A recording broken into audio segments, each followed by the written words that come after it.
You almost certainly know this director's work, even if his name doesn't immediately ring a bell. He's the man who basically shaped how millions of us saw Shakespeare, the life of Jesus, and the grand world of opera. But the man behind the camera, well, he was way more complex and a lot more controversial than his epic films might suggest. So, picture this. It's 1968. You've got revolution in the air, youth movements, huge cultural shifts happening everywhere.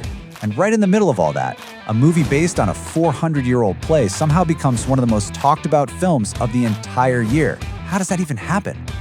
Well, that film was Franco Zeffirelli's Romeo and Juliet. And for so many of us, this was probably our first real introduction to Shakespeare, right? Suddenly, it wasn't just some boring book you had to read for school. It was alive, it was passionate, it was real.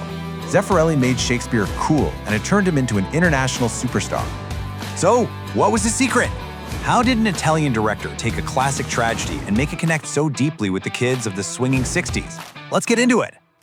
Zeffirelli had a few key insights. First, and this was a total game changer, he cast actors who were actually teenagers. Olivia Hussey was just 15, and Leonard Whiting was 16. That brought this authentic, electric energy to the screen. Then, he brilliantly tapped into that 1968 youth movement, framing the whole story as a classic battle against the older generation, the generation gap. The result? A massive global hit. It became the highest-grossing Shakespeare film ever at the time. Yet the magic wasn't just about the beautiful language. It was about feeling that raw, spontaneous passion from its young stars. Previous film versions often felt so stuffy, with much older actors playing these kids. Zeffirelli just knew that for the story to land, you had to believe in the fire of that first, crazy, all-consuming love. And this whole approach to Romeo and Juliet, it wasn't a one-off. It was pretty much his entire artistic philosophy. You see, Zeffirelli had zero interest in making art for stuffy critics or intellectual elites. At his core, he was a populist. He made art for the people. This quote just says it all, doesn't it?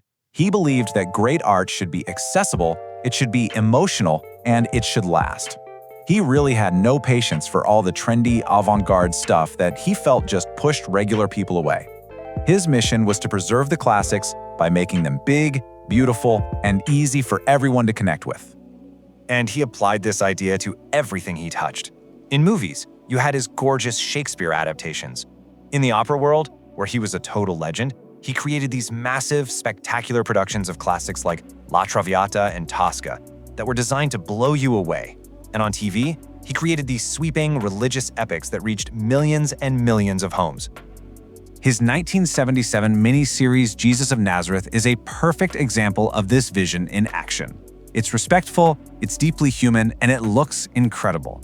He wasn't trying to be edgy or provocative. He was trying to tell one of the most important stories in the world with passion and clarity for the biggest audience possible. And wow, did it succeed. This brings us to a really central part of his life and his work, his religious faith. For Zeffirelli, making these religious films wasn't just another job. These were deeply personal statements, rooted in a complicated Catholic faith that was, believe it or not, completely reshaped by a near-death experience. Zeffirelli's faith was always there, right from his youth. But in 1969, right after the huge success of Romeo and Juliet, he was in a truly horrific car accident. He was convinced God had saved his life, and he made a vow to dedicate his work to his faith. And that promise led directly to two huge religious films. But here's what's so interesting. He learned a massive lesson from his first attempt. With Brother, Sun, Sister Moon, a film about St. Francis, he tried to repeat his Romeo and Juliet trick by tapping into the whole flower child hippie vibe. And it just fell flat. The timing was off. So for his next project, Jesus of Nazareth, he did the exact opposite. He went to Vatican scholars and grounded the film in traditional Catholic teaching.